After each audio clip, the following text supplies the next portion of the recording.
Assalamualaikum warahmatullahi wabarakatuh. Salam sejahtera bagi kita semua.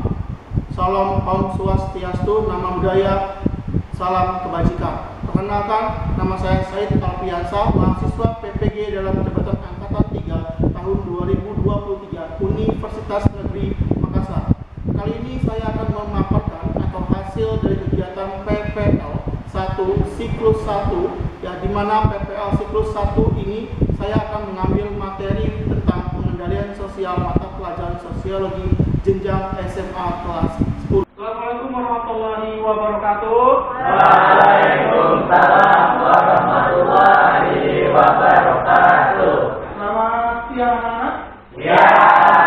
Terima kasih atas partisipasi hari ini dalam kegiatan saya seperti biasa.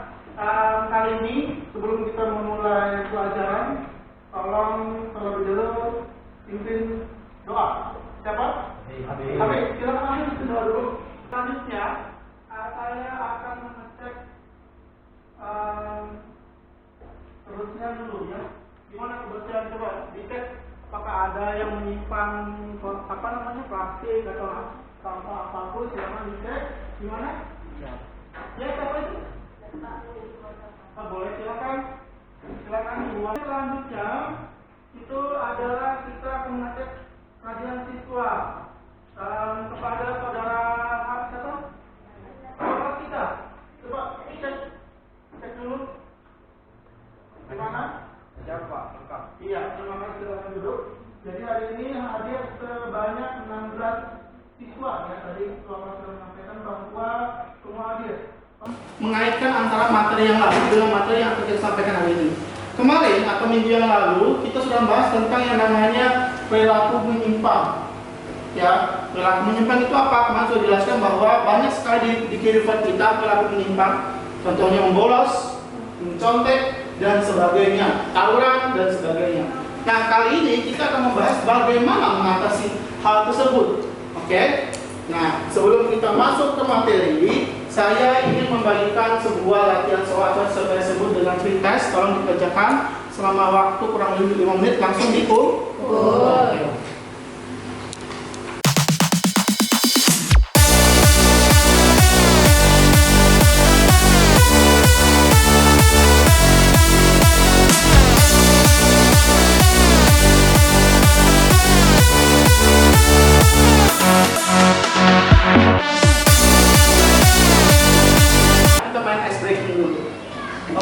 Kita lihat apakah sejauh mana kalian bisa konsentrasi atau kalian tidak konsentrasi, oke? Ikuti yang saya ucapkan. Bebek, bebek, bebek, bebek, ayam, ayam, ayam. Ada berapa bebek? Ayam. Masih ada yang tidak fokus ternyata. Oke, sekarang kita masuk ke materi. Kali ini kita akan membahas materi tentang pengendalian sosial. Oke, pengendalian sosial. Tujuan pembelajaran kita hari ini ada 4 yang ingin saya ketahui. Pertama, siswa, ya, dapat menyimpulkan materi atau macam-macam tentang pengendalian sosial dengan benar. Kedua, tujuan pembelajaran yang kedua, siswa dapat membuat sebuah clipping, ya, berkaitan dengan materi atau macam-macam pengendalian sosial dengan jelas. Kemudian yang ketiga, siswa dapat menelaah apa saja macam-macam, ya, pengendalian sosial yang ada di sekitar kita dengan benar. Kemudian yang keempat, siswa dapat membuat sebuah resume hasil diskusi kelompok terkait dengan materi macam-macam pengendalian sosial dengan tepat, ya. Jadi ada 4 tujuan pembelajaran yang harus kita capai hari ini, ya, sampai nanti selesai. Oke, selanjutnya apa sih manfaat kita belajar tentang pengendalian sosial ini? Apa? Cara manfaatnya apa? Dengan kita mengetahui pembelajaran pengendalian sosial, kita akan tahu bagaimana cara mengatasi perilaku yang menyimpang. Jadi itu manfaatnya. Manfaat pembelajaran kita hari ini adalah kita dapat mengerti bagaimana mengatasi ketika teman kita ada yang melakukan perilaku menyimpang. Selanjutnya nanti di AKM-nya untuk lulusan materi sosiologi ini adalah 75.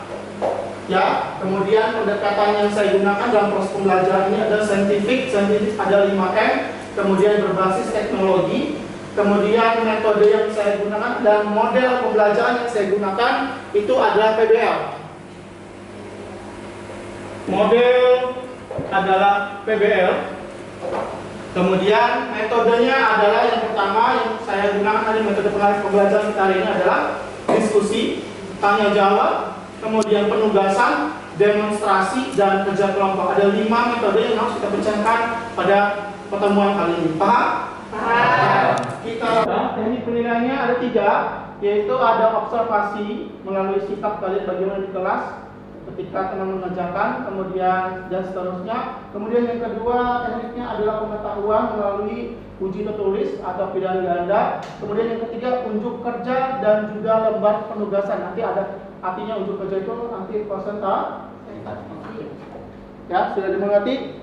Sekarang kita langsung masuk ke sebuah materi. Nanti akan saya tanyakan sebuah video, nanti silakan disimak baik-baik. Kemudian saya minta tanggapan kalian. Oke?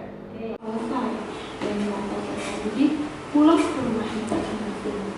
Dalam perjalanan pulang, ini disangka siswi yang bernama Sabil bertemu dengan 2 kakak kelas di sekolahnya di tengah perjalanan. Pada malam buah, yang akan mengakibatkan diri terjadi dan Sabil adalah korban.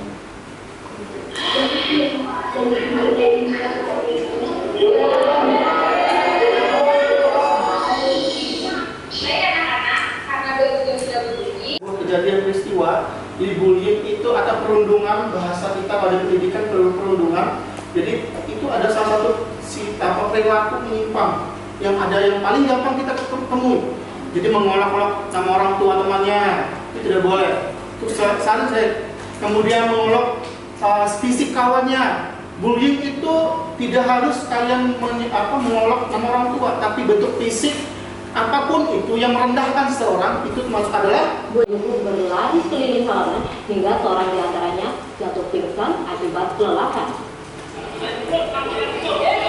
Salah satu pelajar SMP ini langsung lemas dan pingsan akibat tidak kuat setelah dihukum berlari berkeliling halaman kantor Satpol PP di bawah sinar matahari.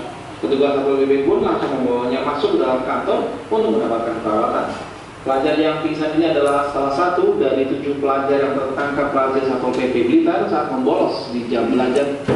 Perilaku apa ini? Kenapa dia membolos? Banyak hal. Kemudian bagaimana cara pengendaliannya? Cara mengendalikan sosialnya bagaimana supaya dia tidak membolos? Menasihatinya. Kemudian kalau di sekolah, apakah bisa dengan cara ditegur dengan kekerasan?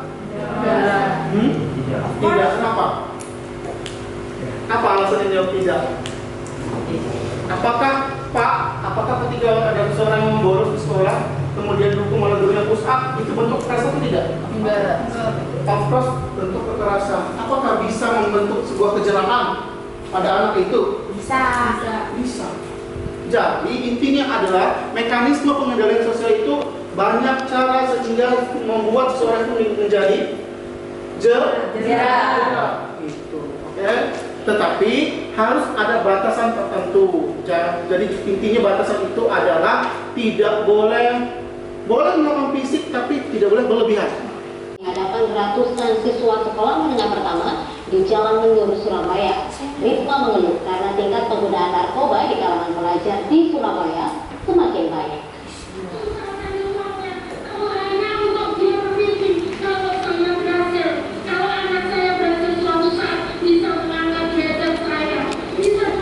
Beginilah kekesalan Wali Kota Surabaya Tri Risma hari ini saat memberi sosialisasi bahaya narkoba pada ratusan siswa SMA IPINS di Jalan Menur, Surabaya Rabu siang. Risma menyayangkan banyaknya pelajar baik di bangku SMP dan SMA saat ini yang terjerat kasus narkoba. Karena itu, Risma menekankan pada ratusan siswa agar tidak sekali-kali menyentuh barang. Penjelasan bahaya Apa ini? Iya, seseorang yang melakukan perbuatan penggunaan bahan obat terlarang itu narkotika, kemudian itu disebut dengan perilaku menyimpang.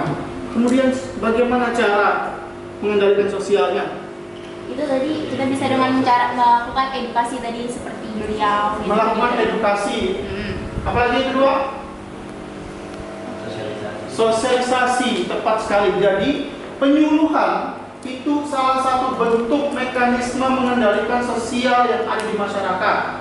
Pak, apakah berdampak efektif? Sosialisasi itu tergantung, ya, itu akan kembali kepada diri sendiri. Tetapi caranya seperti itu. Penyuluhan itu salah satu bentuk bagaimana masyarakatnya diedukasi. Oh, ini loh yang berbahaya, oh ini loh yang tidak berbahaya. Jadi harus dipilah obatan mana yang berbahaya dan tidak berbahaya. Karena ini akan berdampak pada kesejahteraan sosial pada masyarakat dan merugikan orang lain ketika banyak yang terjerat narkoba. Oke, paham ya? Jadi ada 3 peristiwa tadi, ada 3 video. Ya, tanggapi video tadi dulu.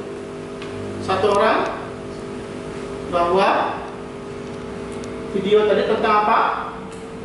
Perilaku menyimpang. Perilaku menyimpang. Kemudian ada yang mau ditanyakan nggak? Iya, boleh. Namanya siapa? Nama saya Bunga Naila. Bunga Naila, silakan tanyakan. Bagaimana cara pengendalian sosial dapat dilakukan? Oke, bagaimana cara pengendalian sosial dapat dilakukan? 1. Kalian sudah tahu tadi mengerti. Yang pertama apa? Dengan cara menegur. Kemudian dengan cara sosialisasi.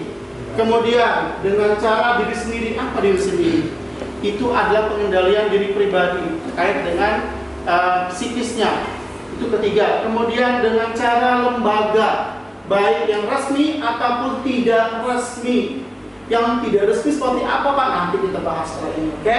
Kemudian yang resmi itu seperti di pengadilan. Kemudian ada yang mencuri, kemudian dibawalah di pengadilan, di sidang. Nah, itu adalah bentuk pengendalian, tetapi melalui lembaga resmi. Itu ya. Kemudian ada yang resmi, ada yang tidak resmi, menegur, menasihat. Kemudian orang mencontek itu ditegur langsung, itu ada bentuk pengendalian. Dimarahi langsung. Kemudian dengan fisik, itu bentuk pengendalian sosial. Gitu. Jadi jangan sampai kalian tersinggung atas perilaku yang kalian lakukan dilakukan oleh guru. Misalkan ada yang membolos kemudian dihukum push up, tersinggung, tidak boleh. Kenapa? Sadar diri sendiri apa yang sudah dilakukan. Itulah bentuk cara guru untuk tidak melakukan perilaku menyimpang. Pertanyaan kedua ada lagi? Ya. Brian. Ya. Nah, pertanyaannya, apa peranan nilai dan norma dalam pengadilan sosial? Nilai dan norma dalam pengendalian sosial. Perannya sebagai untuk mengatur supaya perilaku menyimpang ini tidak menyebar luas, tidak meresahkan masyarakat. Kenapa? Karena semakin banyak orang melakukan perilaku menyimpang akan meresahkan masyarakat. Takut bahwa di tetanggaku ada mencuri ayam, takut ayamku pada ambil, kan meresahkan. Logikanya seperti itu. Nah, itu ada nilai dan normanya, perannya. Jadi peran dan nilai dan norma dalam pengendalian sosial itu mengatur agar perilaku menyimpang tidak meresahkan masyarakat. Oke, nah sekarang baru kita masuk ke materinya. Jadi intinya tadi adalah materi pengendalian sosial itu ada mekanisme, kemudian cara, bagaimana mekanisme, cara itu sama. Cara bagaimana mengendalikan perilaku menyimpang yang ada di sekitar kita. Nah, kemudian selanjutnya ada ya. Nah, lihat yang pertama dari sebelah kiri saya itu ada orang bersantai ria. Itu bentuk pengendalian sosial pribadi. Nanti kita bahas sebentar. Jadi yang pertama ada orang bersantai ria, ya dia mengatur psikisnya, menenangkan diri supaya tidak tergoda dan tidak terpengaruh oleh perilaku menyimpang. Ya, banyak-banyak refresh baru tapak ya, supaya jadi caranya supaya tidak ricuh. Ada lembaga resmi yang mengatur bahwa tampaknya di sebelah mana, jadi harus teratur. Nah, itu bentuk dari pengendalian sosial. Oke.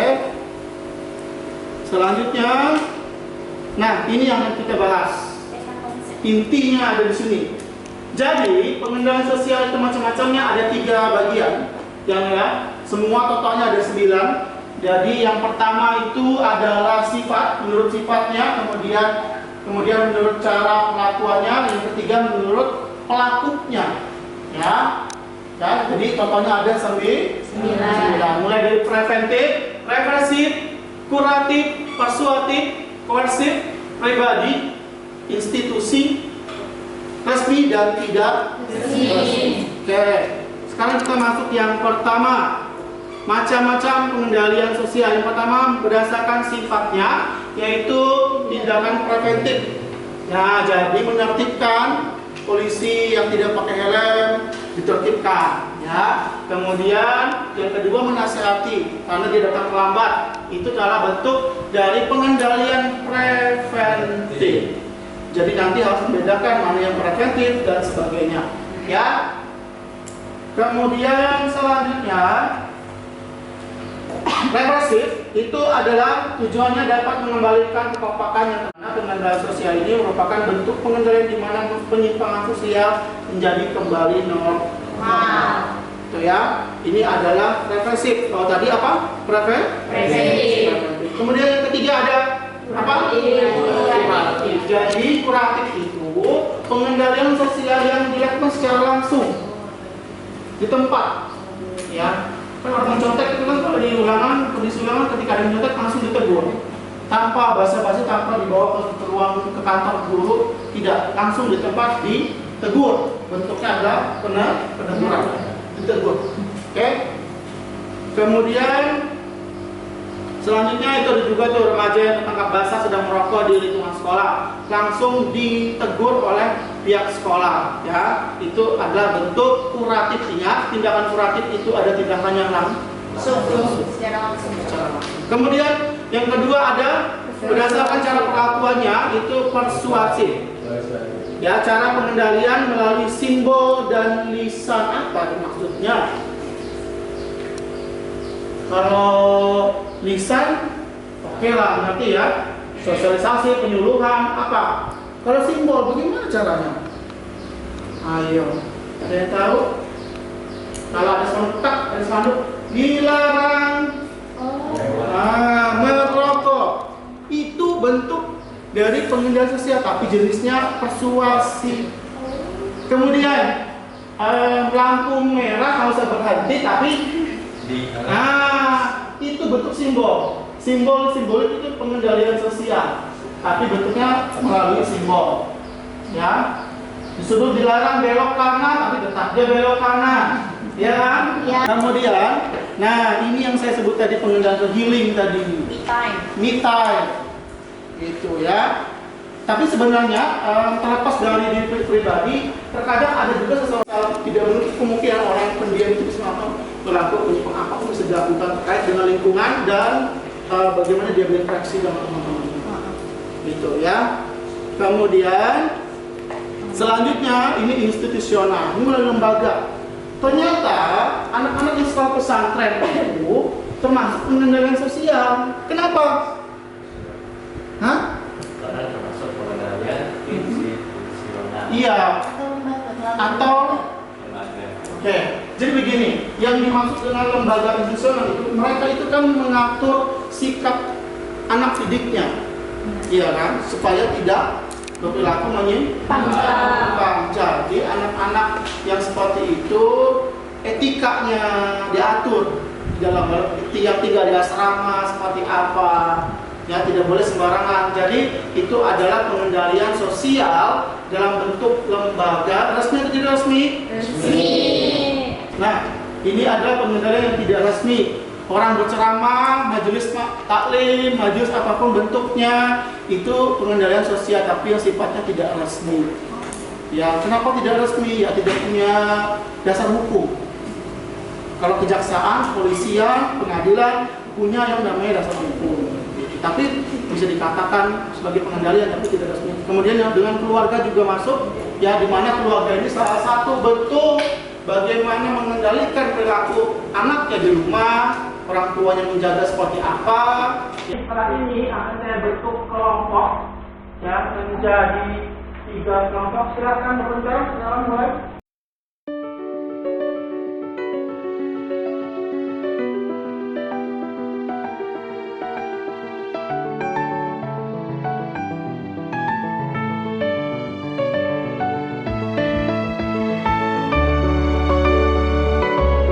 9 jenis pengendalian.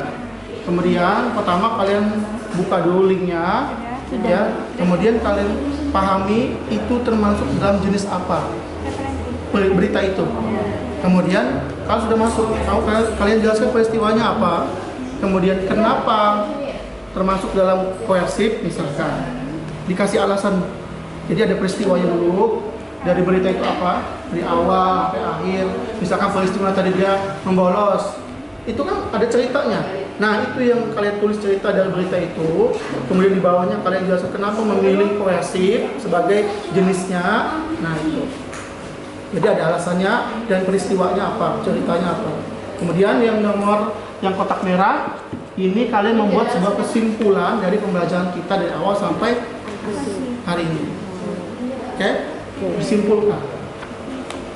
Warahmatullahi wabarakatuh. Waalaikumsalam warahmatullahi wabarakatuh. Kami perwakilan dari kelompok 3 ingin mempresentasikan hasil pekerjaan kami. Sebelumnya perkenalkan, nama saya Hafiz Agus Putra dan anggota saya bernama Husnul Saulia, Amara Isa Putri, Gadila Novela, Muhammad Negara. Ya. Lanjut, Selanjutnya kami mempresentasikan hasil pekerjaan kami. Oke, perkenalkan, nama saya Husnul Saulia. Jadi di sini kami akan mempresentasikan tentang pengendalian sosial. Tadi sudah dibagi 3 kelompok dengan materi yang berbeda, yaitu dengan linknya ya. Itu bisa dilihat di link kami itu yang terakhir, yang ini. Yang ini ya Kak ya. Itu tadi kalau memang kalian kurang jelas tentang videonya, kalian bisa dapat membuka linknya. Itu tentang salah satu video yang sempat viral kemarin, yaitu tentang pemuda yang melakukan tindak kekerasan kepada lansia, yaitu dengan cara menendang seorang nenek. Jangan sampai masuk itu tuh Kak. Iya, benar. Benar banget. Terus kami di sini ada itu diminta untuk penjelasan berdasarkan pengendalian sosial berikut. Jadi kami itu diminta untuk pengendalian sosial apa sih yang pantas untuk kita terapkan pada video yang tersebut. Oke, jadi menurut kami pengendalian sosial yang dapat kita lakukan untuk mencegah penyimpangan sosial dari video tersebut adalah pengendalian resmi. Kenapa? Yaitu dengan pengendalian, kita harus tahu dulu pengendalian resmi itu apa. Yaitu dengan pengendalian atau pengawasan sosial yang dilakukan oleh lembaga resmi negara sesuai perundang-undangan yang berlaku dengan sanksi yang jelas dan mengikat. Kenapa gitu? Kenapa pengendalian sosial ini kami pilih dengan itu tadi, dengan resmi tadi, pengendalian resmi tadi, yaitu kami pilih dalam penyelesaian peristiwa dari video yang kami analisis tadi, itu dapat dilihat dari perilaku remajanya tadi. Pada video tadi, remaja itu tuh melakukan tindak kekerasan kepada lansia. Itulah salah satu yang menunjukkan bahwa perilaku para remaja di video tersebut sudah melanggar hukum. Dan tindakan yang harus diambil adalah tindakan yang tegas dan memberikan efek jera untuk para pelaku yang sudah melakukan kekerasan pada orang tua yang lebih tua itu tadi. Nah, jadi mungkin banyak yang bilang itu kan masih di bawah umur. Oke, sekarang kita ada tuh beberapa yang namanya tuh seperti asrama ya, ataupun kita bisa dikatakan. Selanjutnya itu kita membicarakan tentang kesimpulan yang dapat kami ambil dari materi yang sudah dipaparkan tadi. Oke, kesimpulan yang dapat kami ambil adalah pengendalian sosial ialah setiap cara atau upaya yang dilakukan oleh pihak-pihak terkait guna mencegah dan mengurangi tindakan kriminal agar hidup masyarakat terjadi dan tetap tentram serta tertib berdasarkan nilai dan norma yang ada. Dan dari materi yang sudah disampaikan, kita juga dapat mengetahui macam-macam pengendalian sosial berdasarkan kasus-kasus yang dihadapi.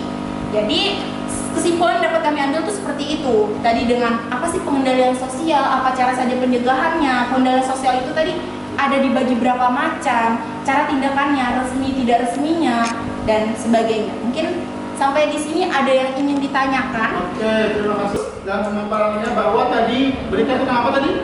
Tentang segerombolan remaja yang itu melakukan kekerasan kepada lansia. Kalian berlima memilih pengendalian apa? Pengendalian resmi. Pengendalian resmi. Apa itu? Yaitu suatu pengendalian yang bersangkutan dengan lembaga yang berwajib atau sesuai dengan perundang-undangan yang berlaku dan sanksi yang jelas dan mengikat. Berarti di bawah kepolisian, oke ya? Ya. Sekarang silakan ditanggapi atau pertanyaan boleh ditanyakan ke kelompok 3 terkait dengan masalahnya. Ya, perkenalkan dulu. Perkenalkan, saya Brian Ramadhani, perwakilan dari kelompok 1. Jika bisa diambil dengan pengadilan sosial yang lain, pengadilan sosial apakah yang cocok buat kasus itu? Oh, pengendalian Yang lain. umur otomatis ada yang itu masuk perundang-undangan dan melakukan kekerasan, maka itu mengajukan penindak itu tadi resmi tadi. Tapi kalau untuk secara tidak resminya apakah boleh? Bisa, kita bisa mengambil dari tindakan referensi, yaitu sifat pengendalian sosial referensif. Pengendalian sosial merupakan bentuk pengendalian sosial bertujuan untuk mengembalikan situasi deviasi perilaku penyimpangan menjadi keadaan kondusif kembali. Nah, norma di sini mengacu pada perilaku yang sesuai dengan nilai dan norma berlaku di dalam masyarakat. Itu bisa saja dilakukan dengan itu bersangkutan kepada ketua RT atau dilakukan secara kekeluargaan, itu juga bisa. Tergantung kedua belah pihak tadi. Sekarang intinya ada atau tidak? Ada. Ada. Apa itu? Apa itu? Tadi tindakan referensi. Jadi menurut kelompok 3, jadi di situ ternyata setelah ditelaah ada 2 jenis masuknya, resmi dan Referensi. Yang kedua, pertanyaan kedua silakan. Boleh? Perkenalkan nama saya Bunga Naila. Saya ingin bertanya, apakah seorang pelaku yang menganiayanya lansia tersebut mendapatkan pertanggungjawaban apa yang telah ia lakukan? mempertanggungjawabkan apa yang ia telah lakukan? Iya, tentu saja tadi di videonya itu sudah dijelaskan. Itu kan menurut pihak yang resmi ya. Pihak yang resmi sudah pasti dia mau tidak mau apabila dia sudah melakukan hal tersebut, otomatis ada konsekuensi yang harus dia ambil. Konsekuensi yang dia ambil tadi karena dia sudah melakukan kegiatan ke perilaku tadi, perilaku menyimpang tadi, dia masuk ke dalam Polres, otomatis dia harus bisa mempertanggungjawabkan hal itu tadi.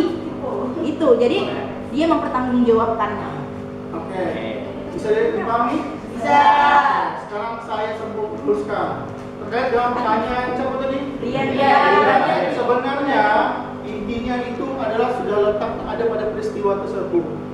Kalau menurut saya, satu peristiwa itu hanya satu jenis pengendalian.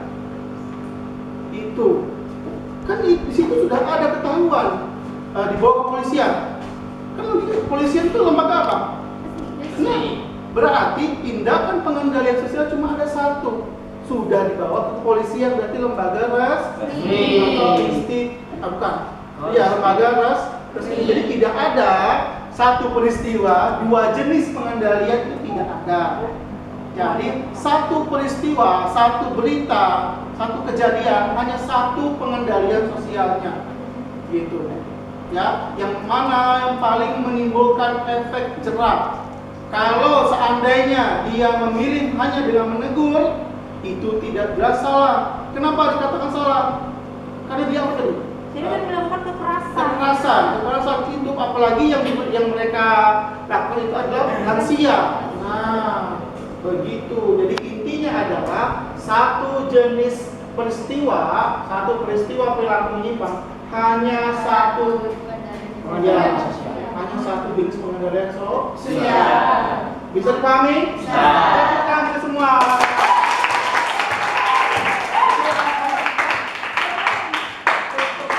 Terima kasih semua bagi anak-anakku. Kemudian baik, terima kasih atas kegiatan presentasi kalian.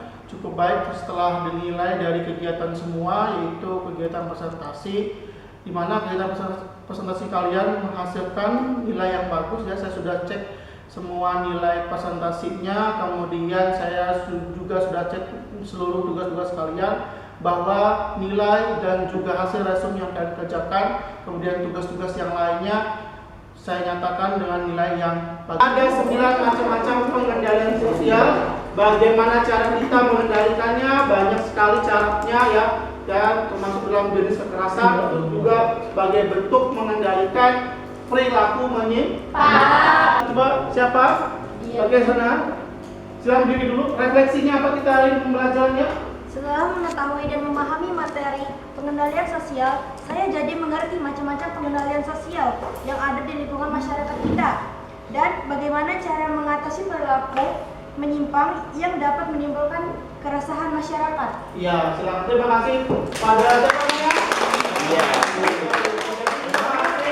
Refleksinya saya luruskan bahwa jadi dari hasil refleksi materi itu bahwa dengan kita belajar tentang pengendalian sosial, maka kita akan mengerti bagaimana mekanisme caranya yang membuat perilaku menyimpang itu meminimalisir teman-teman kita yang melakukan perilaku menyimpang. Caranya bisa ditegur, kemudian lagi dengan lembaga resmi dan tidak resmi, kemudian dinasehati, apa lagi? Memberikan efek jerah. Memberikan efek jerah, itu intinya adalah walaupun dengan kekerasan, kalau itu masih bentuknya positif, itu boleh dan wajib dilakukan.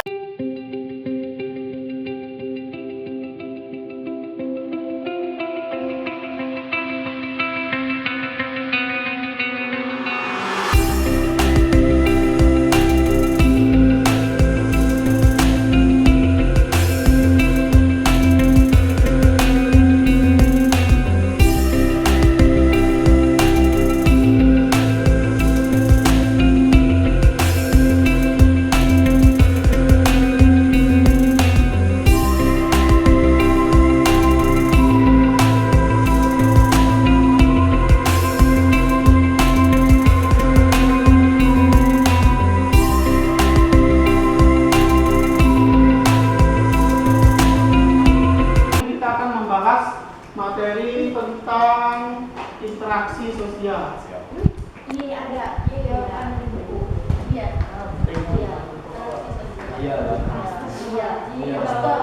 Oke. Yang asosiatif. Nanti pertemuan selanjutnya kita akan bahas tentang materi ini. Nah, selanjutnya untuk tugas di rumah ada 2 tugas. Tugas di rumah yang pertama adalah kalian masing-masing disuruh membuat resume, ya. Masing-masing membuat resume atau kesimpulan pembelajaran kita hari ini. Kemudian yang kedua, membuat clipping. Jadi yang pertama tugasnya adalah resume materi.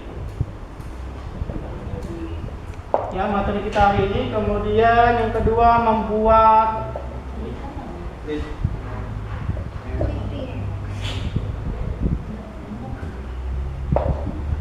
membuat clipping. Clipping apa?